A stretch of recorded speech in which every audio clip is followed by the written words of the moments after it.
Dios les bendiga nuevamente. Vamos a continuar con los estudios de la asignatura de maestría. Y hoy nos toca hablar sobre los temas finales que tienen que ver con salvación. Aquí vamos a resumir la historia de la salvación con 6 temas. Recordemos que la historia de la salvación es salvación universal, ¿verdad? Claro. Entonces, siempre que hablamos de salvación, estamos hablando afectar todo un universo de personas, pero hay 6 temas de los que vamos a hablar cada uno de ellos, y estos 6 temas los podemos dividir en dos grupos. El primer grupo va a ver acerca de lo que Dios promete hacer para su pueblo, y la segunda triada tendría que ver con lo que Dios promete ser para su pueblo. Y subrayen, ¿verdad?, ya de un hecho, hacer y ser, ¿verdad?, que son 2 palabras que de continuo salen en la Biblia. Dice que Él pone el querer como el ser y el querer y el hacer. Entonces, estas 2 palabras están involucradas individualmente, y como dentro de la comunidad de salvación, siempre las vamos a hallar. Para poder hacer lo que Dios quiere que hagamos, tenemos que ser parte de ese pueblo, o sea, ser propiedad de Él, para que Él te capacite y hacer lo que Él pide que haga. Nadie puede hacer la obra de Él si no es parte de esa pertenencia.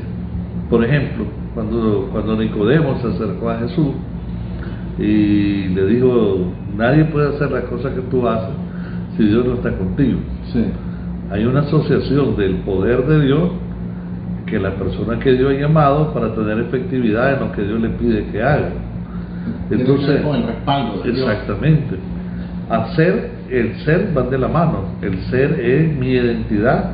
Por ejemplo, Pablo diría lo del 1 Juan 5:19, que podemos examinar eso. Dice: sabemos que somos de Dios. O sea, Pablo se incluye como parte de ese conglomerado de personas que al final de los tiempos están trabajando para la obra de Dios, pero también habla otra realidad: el mundo está bajo el maligno. Entonces estamos enfrentando a poderes de las tinieblas que están organizados, pero que no tienen mayor poder que Dios.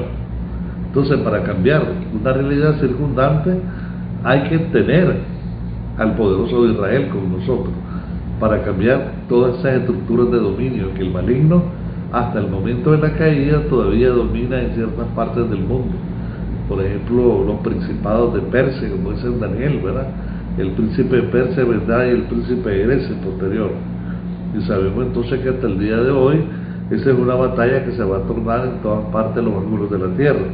Entonces, hablemos de los 6 temas de Walter Kaiser, que es el que propuso esto. 6 temas de lo que se llama la historia de la salvación. Cuando examinamos los 6 temas de la historia de la salvación, vamos a examinar cuál es nuestra participación como individuo y cuál sería nuestra cooperación. El primer grupo que hablamos tiene que ver acerca de lo que Dios promete hacer para su pueblo.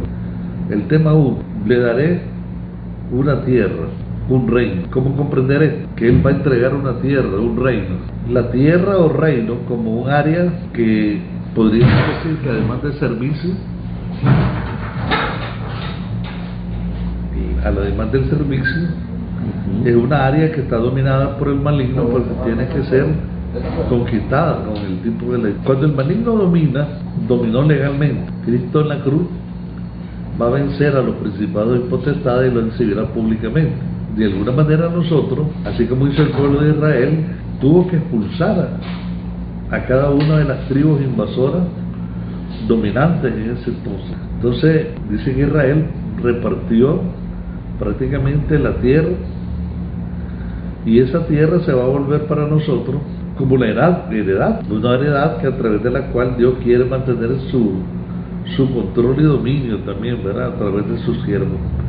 La Biblia dice que somos reyes y sacerdotes del Dios Altísimo. Entonces, si somos reyes y sacerdotes del Dios Altísimo, aquí involucra 2 cosas: reyes, que son en el aspecto, podríamos decir, gobierno, y sacerdocio, que tiene que ver el área espiritual. Correcto.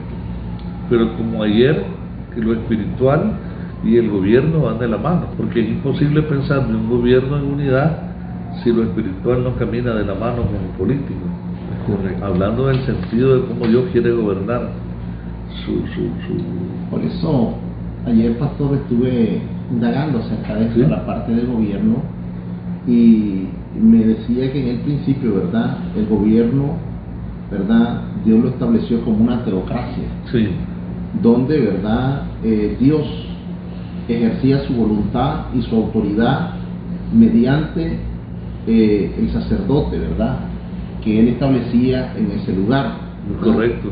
Y este gobierno no solamente funcionaba mediante el sacerdote, sino que también se establecieron leyes, ¿verdad?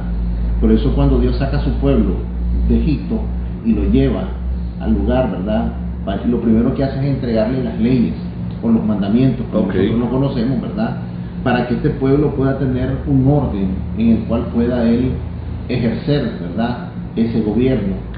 ¿Ya? Entonces, también tenemos la definición de teocracia como un estado unificado, que es la religión, ¿verdad?, con el gobierno, y el gobierno con una religión oficial, que prácticamente esto fue lo que Dios estableció en un principio, el gobierno de Dios bajo una religión oficial, el judaísmo, ¿verdad?, o la religión pues que Dios estableció a nivel de la nación de Israel, que es una religión dominante, ¿verdad?, que ocupa el poder en el gobierno y se establece como una religión que es la única que es tolerada. Es decir, una cosa importante, Dios lo primero que le advierte a su pueblo es que no va a tolerar otro tipo de religiones o otro tipo de dioses, ¿me entiendes?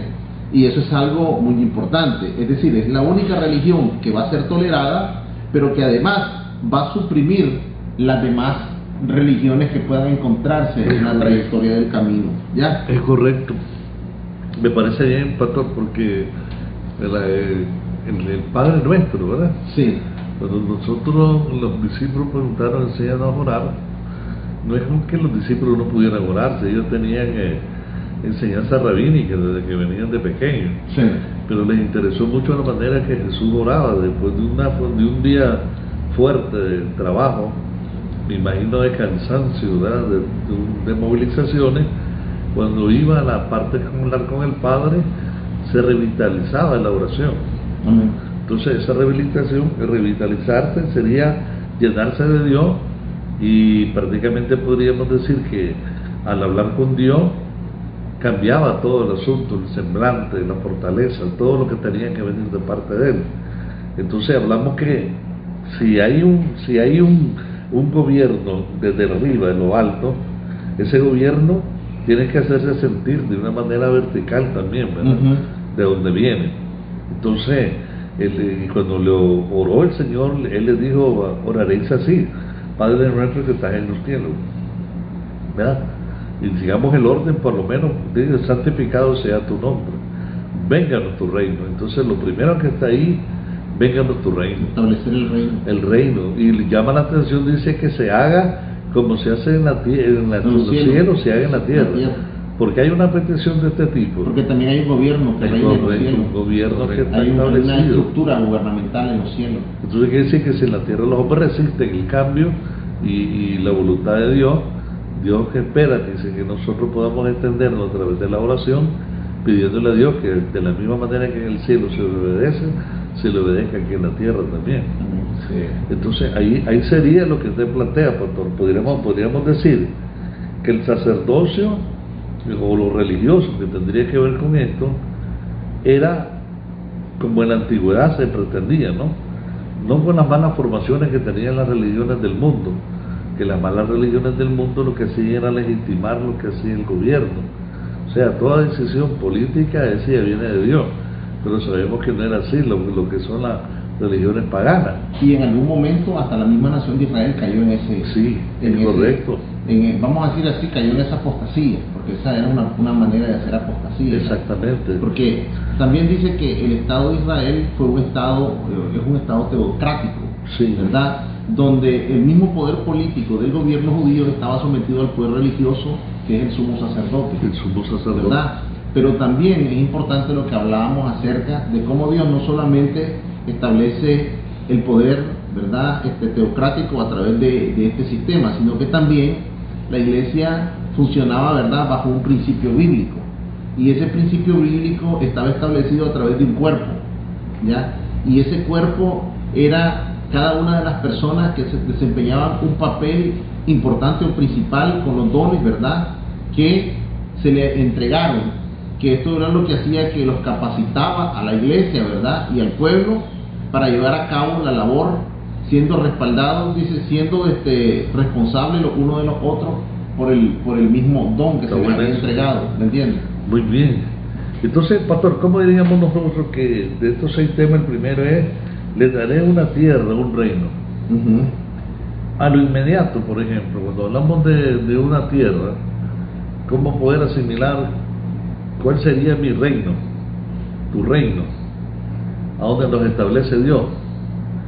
El espacio geográfico. Es un espacio geográfico en la tierra. Porque estamos hablando que nosotros somos establecidos. Así es. Y este es un gobierno que tiene que actuar también bajo un dominio, una jerarquía que de alguna manera también tiene que ser eclesiástica. Lo querramos o no, hay una jerarquía eclesiástica. Así es. Sí. Que tiene que tener estructuras donde se obedezcan a órdenes. Una estructura de gobierno. Sí, porque si no, no estaríamos hablando nada, aunque hay gente que no le gusta la escalera de mando, pero sí. Entonces, en el caso de los judíos, recuerdo que la herencia que se le dio a Israel, ¿verdad?, en el caso de la tierra, cuando se le repartió a cada uno cuál era el territorio que iba a tener, eso son unas 12 tribus. Estamos hablando, prometo que esto no es los gentiles todavía, es el pueblo de Israel. Pero ¿qué del pueblo gentil? Existirá el mismo principio.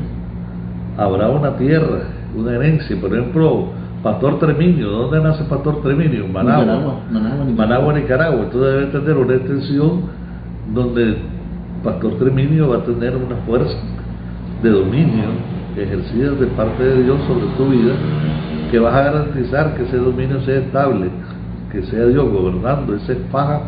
Te voy a mostrar algo. Una vez Dios me muestra y me suspende en el aire y me muestra una carretera, pero yo cuando estoy viendo la carretera, lo primero que me viene fue unas palabras que le da a Abraham y le dice: toda esta tierra te he entregado, le dijo. Entonces está hablando que era una faja de tierra que tenía limitaciones, que si nosotros comenzamos a ver los límites que tenía aquella tierra, no las tiene actualmente el pueblo de Israel, el dominio, no los tiene. Entonces, ¿verdad? Quiere decir que de alguna manera la voluntad de Dios es que Israel tuviera el dominio de esas franjas de terreno, que le dice: levanta tus ojos y mira, a donde alcance tu mirada, esa tierra te la daré y a tu descendencia. Entonces, esa vez que yo fui suspendido en el aire, yo pude ver, y en este caso no era Israel, era Nicaragua, pero estaba relacionándome también con la tierra donde yo nací, donde yo vivo. Claro. Lo primero que vino fue el pensamiento de Hechos 17 o 16 que leímos la vez pasada, pastor, donde dice que Él ha establecido el orden y fijado el orden de nuestra habitación. O sea que Dios tiene establecido también cuál es la zona de operaciones que nosotros debemos de tener. Claro. ¿Cuál va a ser tu área de acción? Por eso es que es tan importante eso. A eso me refería yo cuando ustedes, bueno, nosotros vemos en la Biblia y creemos que esos son grandes hombres, ya, son los grandes hombres de la Biblia, pero hoy, en la actualidad, hay hombres que han hecho 20 veces más grandes las cosas que las que ellos hicieron ellos. Y no necesita usted ser un Moisés. Con solo que usted cumpla lo que Dios le mandó a hacer, ya usted cumplió, ya usted tiene su galardón ganado, su victoria. ¿Ya me entiende? Ok. Ahora, ¿por qué me da el corazón esto, pastor? Porque cuando examino la vida de cada ministerio, cada hombre de Dios sabía lo que Dios lo había llamado y sabía sus límites, hasta dónde llegaba.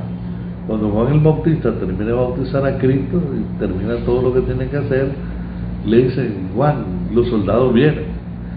Entonces él queda viendo a los soldados y dice: mi tiempo se terminó. Como que dice, lo que vine a hacer, eso vine a hacer, ¿verdad? Sí. O sea, no había problema porque ese es el ministerio hasta donde había llegado. Había cumplido. Entonces yo creo que es importante, porque cuando Cristo se refiere al ministerio del Bautista, dice, no hay hombre nacido de mujer más grande que Juan llamado el Bautista. Sí. Imagínate que recoge a los grandes profetas como Moisés y todo esto, pero dice, nacido de mujer, no hay hombre más profeta más grande que Juan llamado el Bautista. Y cuando uno examina la historia del Bautista no hizo milagros, fíjate. No hay nada. Comparado con lo que hizo Moisés y todo aquello. Para la nación de Israel, Juan fue como una persona, vamos a decir así, hasta desclasada. ¿De verdad? ¿Por qué? Fuera de la clase, es decir, vivía en el monte, vestía pelo de cabra, fajón, ¿me entiendes? Prácticamente vivía de la naturaleza, era un hombre apartado totalmente para Dios.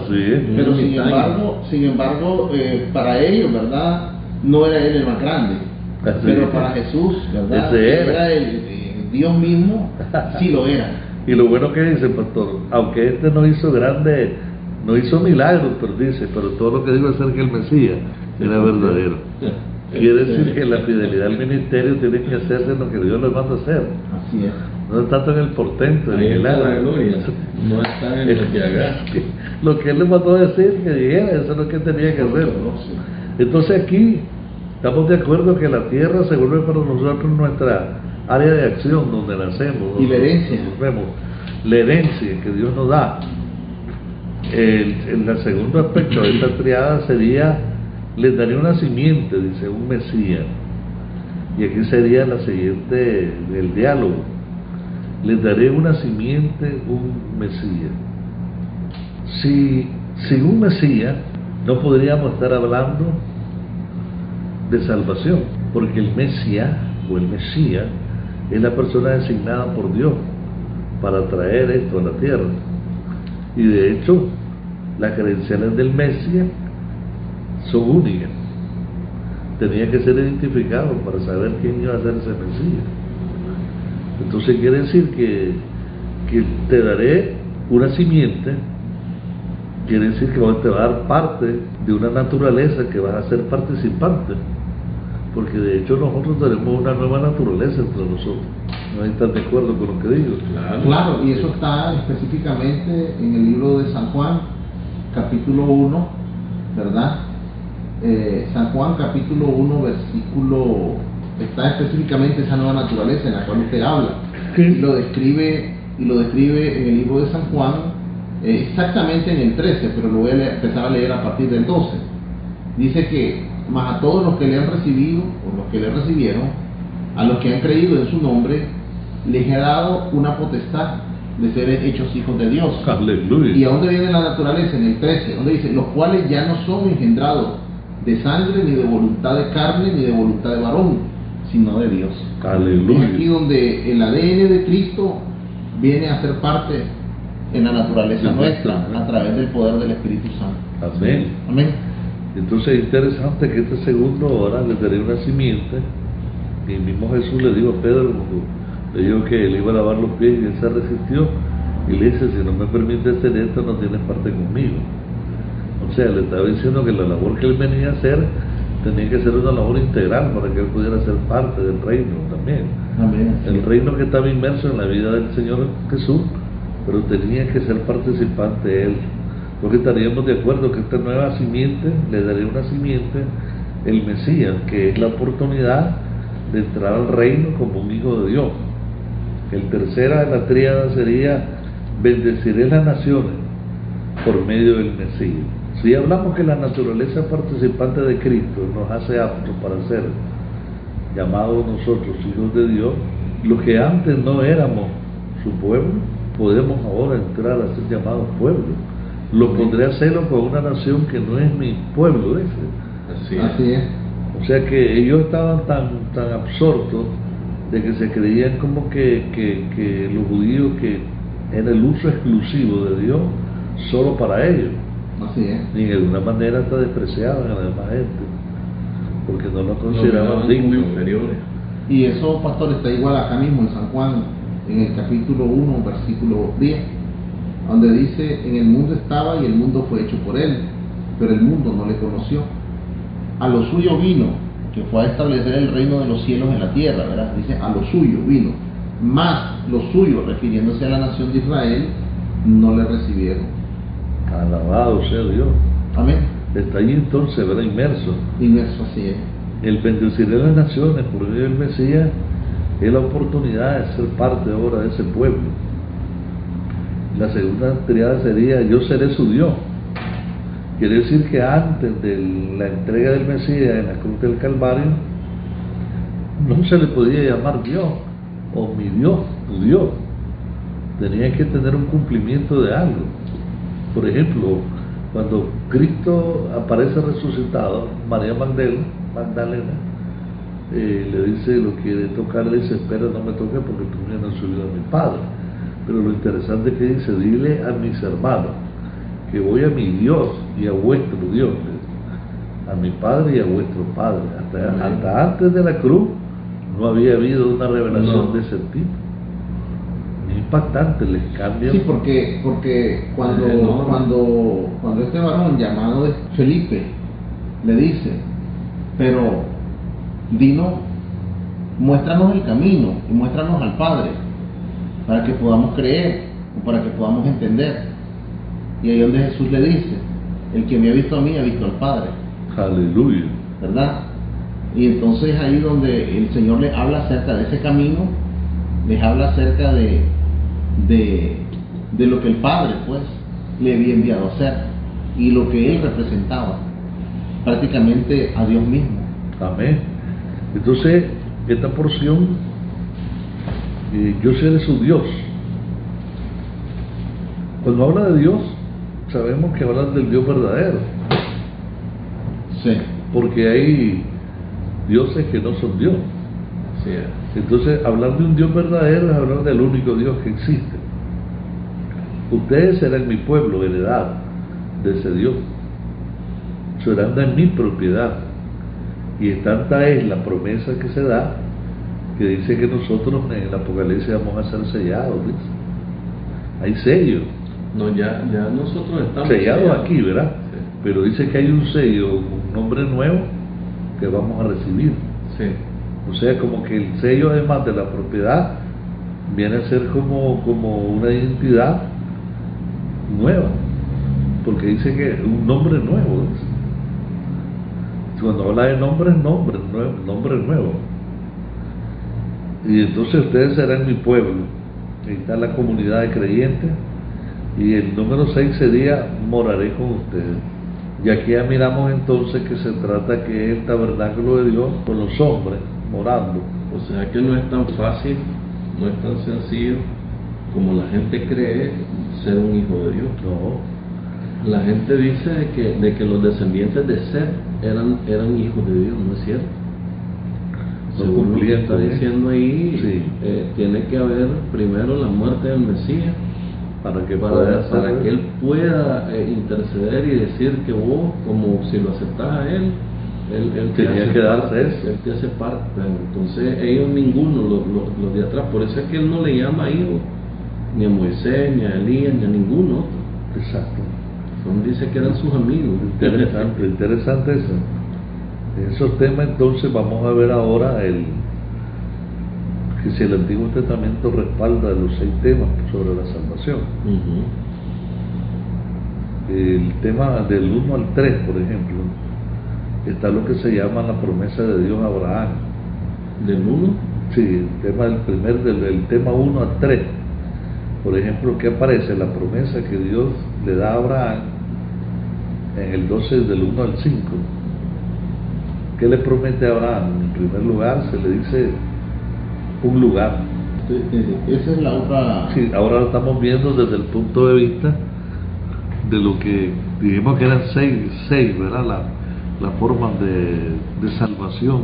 La primera tríada se la da en la promesa de Dios a Abraham. A Abraham, sí. Y le da un lugar. Un lugar, hay una simiente y hay una bendición para todas las naciones. O sea que el tema que lo que estamos viendo es que estos temas van a estar presentes siempre. El tema de la tierra, el tema de la simiente y el tema de la bendición. Entretejidos cada uno. Hay momentos que Abraham, inclusive cuando acepta la promesa por fe, pero hay otras veces que trata de cumplir la promesa por su propio esfuerzo. Ya sabemos a qué me refiero, ¿verdad? Por propio esfuerzo. tierra, la simiente, y dijo la otra parte, ¿no? Sí, Y una bendición. y una bendición. Y porque la bendición, ¿verdad?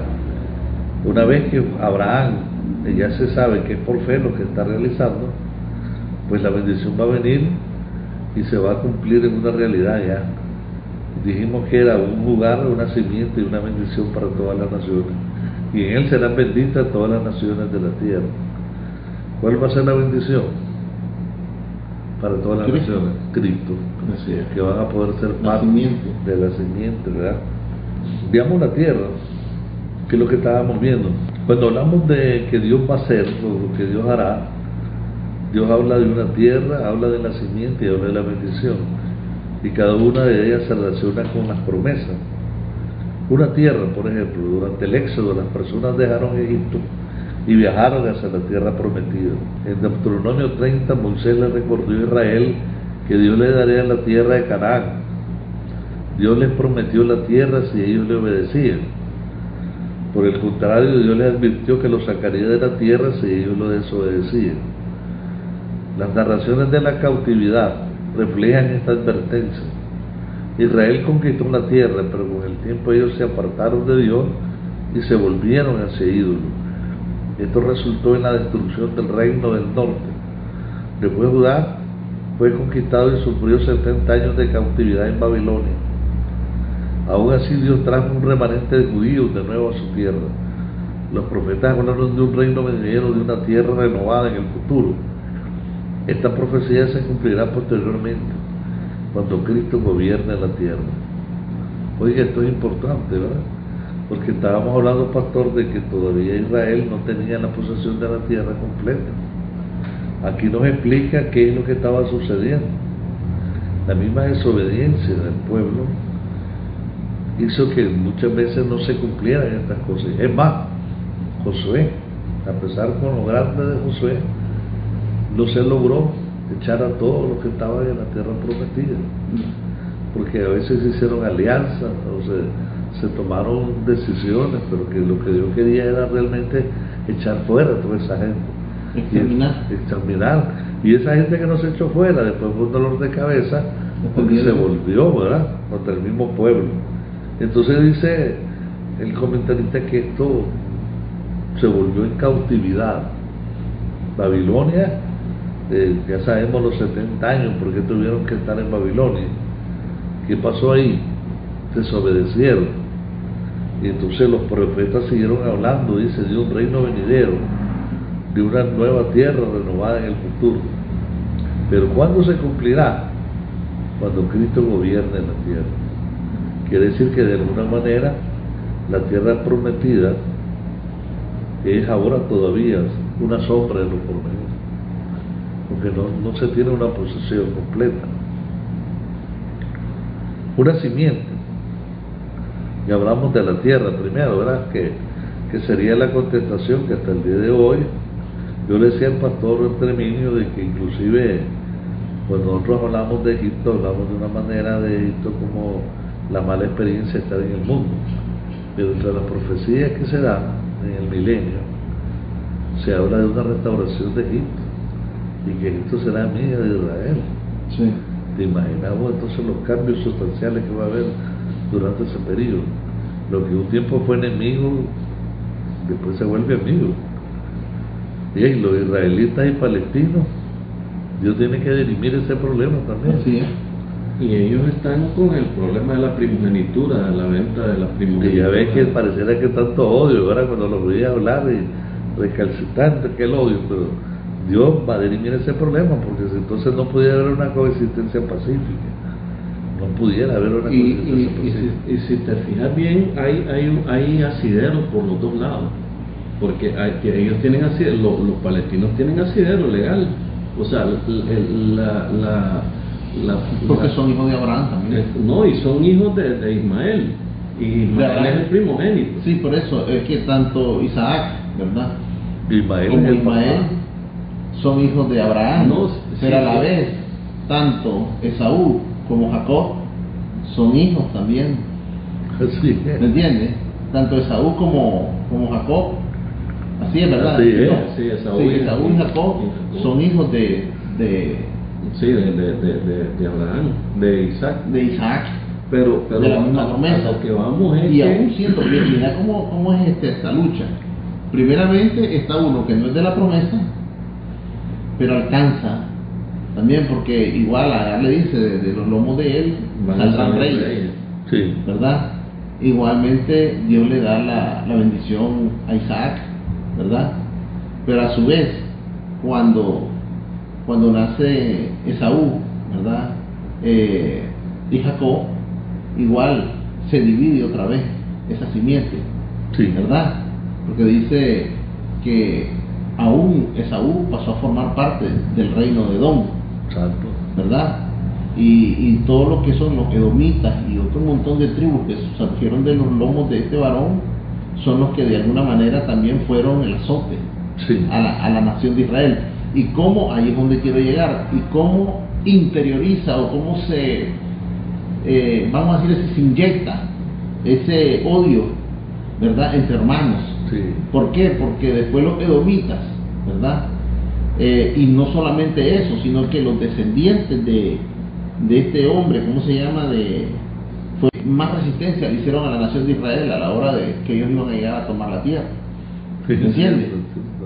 Porque ya ellos habían recibido de parte de sus ancestros esa usurpación de un derecho que le correspondía a ellos y no...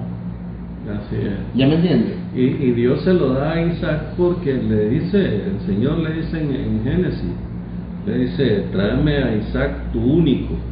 Y uno dice, Ismael, porque él le dice, claramente le dice, tráeme a Isaac, entrégame a Isaac tu único hijo. Tu único hijo. Y ahí dice, Tu único hijo. sí, el único hijo de la promesa, lo demás es todo es adorno de ellos que quisieron ayudar al Señor para cumplirse. Entonces estamos claros con eso, ¿verdad? Y la tierra prometida anterior sigue siendo una sustancia que podríamos decir una sombra hasta el día de hoy, hasta que el Mesías, ya en el periodo del milenio, deriva todos esos problemas internos. Llega la restauración total. Sí. Veamos de una simiente. La promesa de una simiente era acerca de un hijo especial. Ese hijo especial es Cristo. Gálatas 3:16, Dios le reiteró la promesa a David y promulgó que la simiente especial sería un hijo de David y que su reino no tendría fin. La profecía sobre el hijo especial de David está detrás de muchas narraciones acerca de resguardar la simiente. Por ejemplo, Dios protegió a Josías, que a su tiempo era el único sobreviviente del linaje directo de David. Es lo que hablaba, fíjate qué interesante, pastor, yo de que te vengo oyendo, vos le haces una lectura bíblica y captas cosas que normalmente uno no va detrás de ellas, pero que ahí está en el misterio y está escondido eso. Como por ejemplo estos relatos, imagínense, ¿por qué Dios protege a Josías? Porque en su tiempo era el único sobreviviente del linaje directo de David. Entonces voy a decir, porque ahí está protección con este muchacho. Y es que Dios va protegiendo el linaje. Exactamente, viene protegiendo de dónde van a ser. ¿Verdad? La línea. A la línea. El linaje, como le dicen. Ahora, de hecho, algo tiene que ver en especial, aunque no lo estamos viendo aquí, que si hay uno de Esaú y el caso de Jacob, pero cuando era la escogencia de parte de Dios, de donde venía la promesa, ahí hay algo especial de parte de Dios que está haciendo. O sea, no sé si pudiera hablar de esta manera, aunque eran hermanos, hay algo que Dios ve en este hermano que no lo tiene el otro, y que él te escoge. En el caso de Esaú y Jacob. En Jacob, ¿verdad? Sí. Porque si vos mirás y vos decís qué situación, ¿por qué él no alcanza? Pero vos mirás al muchacho del otro cómo era su manera de ser también. Yo siento que lo primero que a Dios le desagradó de él fue el desprecio ¿Verdad? del don que Dios le había dado, que era de ser el primogénito. Sí. Porque en realidad pues la promesa le correspondía a Esaú. Sí. El poder señorear sobre todos sus hermanos y el poder haber recibido la bendición la primogenitura de la bendición de Esaú. Mire, Perdón, yo quiero presentarle a un varón que cuando usted lo mire le va a encantar por su manera de ser. sí. Yo conozco pastores de continuo, pero hay alguien especial que yo le miro que es diferente. Junior. Ah, sí. Ahí va a ver Junior, cuando lo mire, hermano. Junior, a pesar de que él es cubano, tiene una reverencia para las cosas de Dios. Gloria a Dios. Mire, que si usted le dice que lea esa Biblia, es capaz de ponerse, buscar ponerse un saco y ya se pone a leer. Pero es que se le mira que cuando se habla de la reverencia a Dios, lo hace con una, yo no sé ni cómo explicar, ¿verdad? Es una entrega total. ¿Verdad? Sí, es que así somos, porque sabe que así somos israelitas.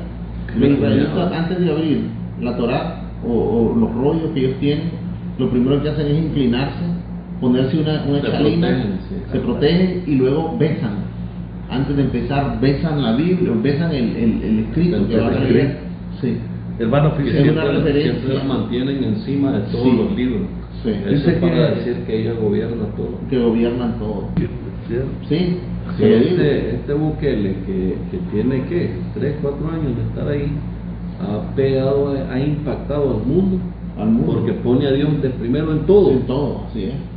Y entonces dice, yo no soy nada, yo aquí soy un instrumento de Dios. ¿Y cómo, Así es. cómo tiene facilidades para salirse? Yo lo digo eso cuando quieren avasallar, ¿no? Y cuando hay una presentación pública, qué barbaridad.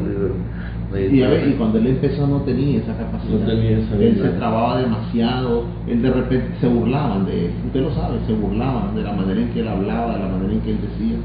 Ahora ese hombre se le ve que ha adquirido sabiduría, Claro, y Dios mío. sabiduría de Dios, ¿me entiendes? Sí. Porque él ha puesto a Dios por encima de todo.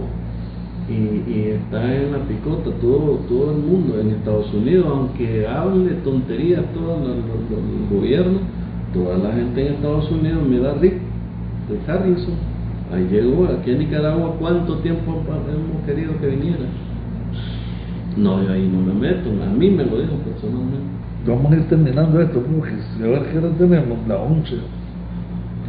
La promesa dijimos que de la simiente, ¿verdad? Dijimos que se protege, porque cuando regrese Cristo a gobernar la tierra, ya en la eternidad se cumplirá el más alto nivel de la promesa de Dios, de darle a Abraham y a sus hijos una simiente. ¿Cuándo se cumplirá esto? Cuando se vive en comunión con Dios para siempre. O sea, lo que te quiere decir es que la protección del linaje, aún cuando era la única persona que existía, esto va a quedar también de una manera patentizado cuando Cristo en su forma como Dios habite ya con su pueblo. Nunca más ya habrá una separación, sino una comunión perpetua para siempre. Es interesante. La bendición, veamos en qué consiste esa bendición. Dios promete a Abraham una simiente especial para bendición de la nación. Esta promesa se cumplirá y se repetirá en Jeremías 31. El Antiguo En el Nuevo Pacto. Sí. En el Antiguo Testamento frecuentemente se enfatiza el tema de que Dios se deleita en bendecir a otras naciones. Por ejemplo, mira las narraciones de Ruth, Naamán, Rahab, Jonás, entre otros. Esta promesa se cumple hoy en la iglesia, compuesta de creyentes de cada tribu y cada lengua. Entonces, si nos tocara, por ejemplo, hacer una raya de lo que son horizontalmente de las promesas, de la misma forma que hemos venido hablando, la tierra, ¿dónde se cumple esta promesa? ¿A dónde está repetida esta promesa de la tierra? Deuteronomio 30. Israel poseerá Canaán. Podríamos decir que esta promesa cumplida es de una manera parcial, cumplida en Canaán, pero apunta al reino de Cristo en la tierra y nuestra morada eterna con Él. Es como habíamos hablado, pastor.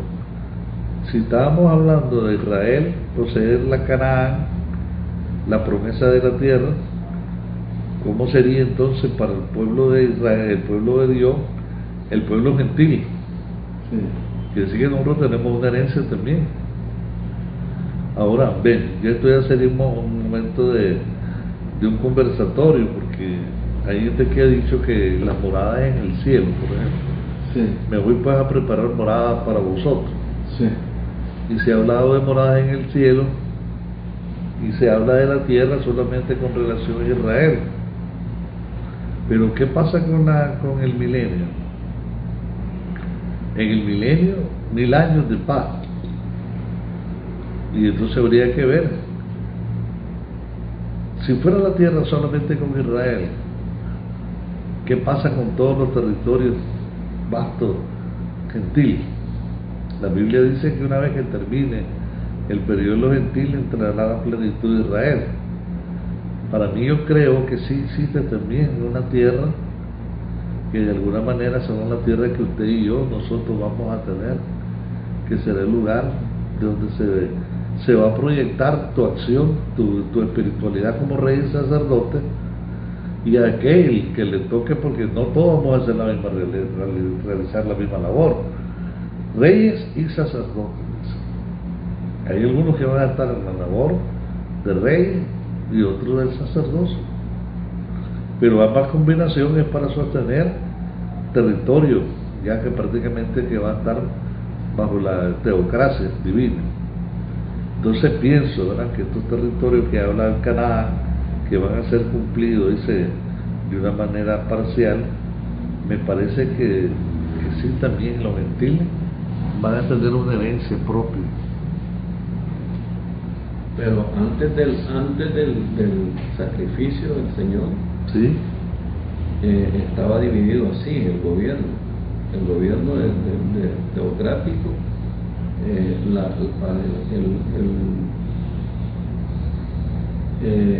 lo espiritual y lo político dividido. Después de Cristo viene y lo une. Dice que ya somos real sacerdocio, nación santa, pueblo adquirido de Dios. Ya, el une, o sea, ya va a funcionar, ya el político puede escuchar la voz de Dios sin tener a un sumo sacerdote. O sea, ya puede tener una relación directa, claro, siempre y cuando esté conectado con el Señor, ¿verdad? Por supuesto que eso es así. Sin embargo, podemos ver algo también en los diferentes tipos de religiones. Por ejemplo, la religión católica siempre se ha tratado de vamos a decir así, de visualizar su funcionabilidad a través del gobierno.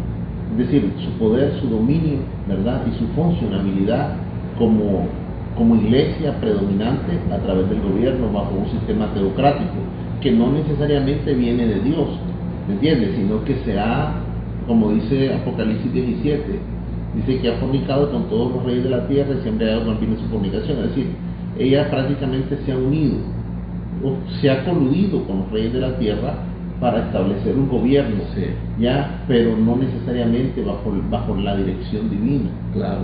¿Me entiendes? O sea, la gran pregunta que hay, pastor, es que según comprendo lo que está diciendo Tirso, estamos hablando que ya en los cielos nuevos, tierra nueva, Sí.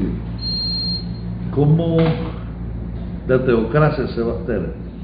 Si hablamos que vamos a ser reyes y sacerdotes, el Dios Altísimo, estará la función de unos dedicados a lo que es el ser rey y otros al sacerdocio, o va a estar unificado en una sola persona, el rey y el sacerdocio a la vez. No, es que son dos ministerios diferentes. Sí, pero usted decía yo que no puede haber una unificación. Pero en este caso, cuando venga Cristo a reinar, sí va a ser un solo. Es correcto. Porque él es el rey y él es el sacerdote, no hay otro. Y por eso él dice que somos real sacerdocio, nación santa, pueblo adquirido de Dios. Porque ya puede, el gobernador puede ser también el sacerdote de una nación. O sea, siempre y cuando nosotros tenemos un concepto errado de la política, y es que nos han vendido de que la política es mala, que la política es sucia, que por todos los ejemplos que hemos visto. Pero la política no es sucia, ni tampoco la hacen sucia los políticos. Claro, se hace. Sí. La idea es esta, pastor, era que si Cristo va a estar en Israel, gobernando Israel, se dice que el rey David va a hacer funciones de rey y va a estar durante el reino, porque a David se le promete reinar también. Pero ahí, pastor, creo yo, ¿verdad?, que Dios va a establecer, creo, ¿verdad? Esto no Porque es eso algo no que está... no está bien claro. Ajá. Sí. Yo creo que, mire, para mí va a haber un solo Dios, va a haber un solo rey, va a haber un solo sacerdote, ¿me entiendes? Porque lo que establece la Biblia es que Él es el único que va a poner todas las cosas en el orden en el cual Dios creó los cielos y la tierra. Entonces, que Dios le vaya a dar parte de herencia o que vaya a tener como lo tiene en el cielo, que vaya a tener un orden jerárquico de mando, puede ser, eso no hay ningún problema, ¿me entiendes?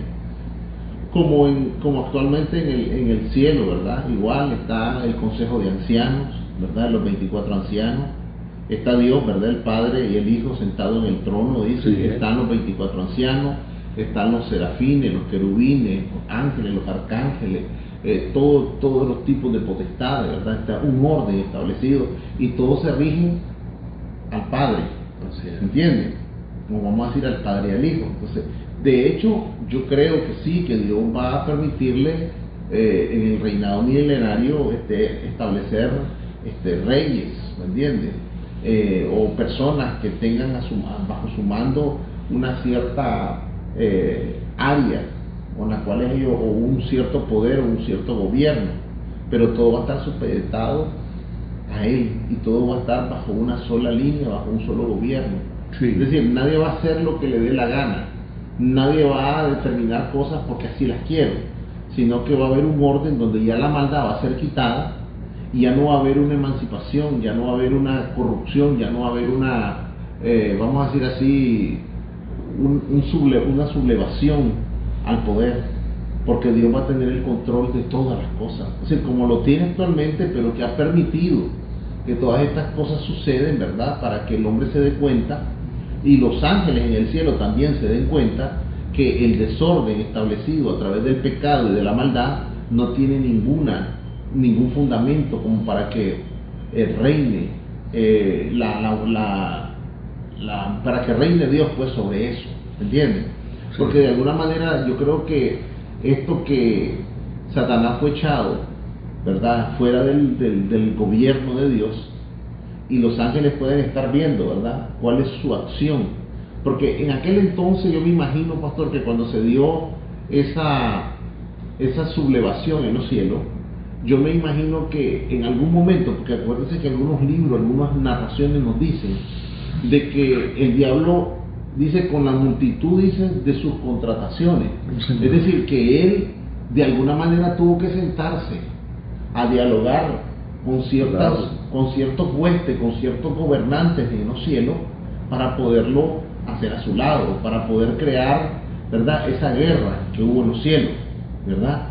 Entonces, de alguna manera, esa guerra, ¿verdad?, está, vamos a decirlo así, Dios le tuvo que mostrar a los ángeles que las intenciones de este ángel llamado Luzbel, que no eran las correctas, y que aunque haya engañado a muchos ángeles y los haya sacado, ¿verdad?, bajo ese concepto, no es lo que él les decía ni lo que él les vendía, ¿ya? Entonces los ángeles que quedaron en los cielos deben de ver el accionar, están viendo el accionar de Satanás en la tierra, con toda la maldad y con todas las cosas que él hizo. Y usted les está enseñando lecciones a ellos.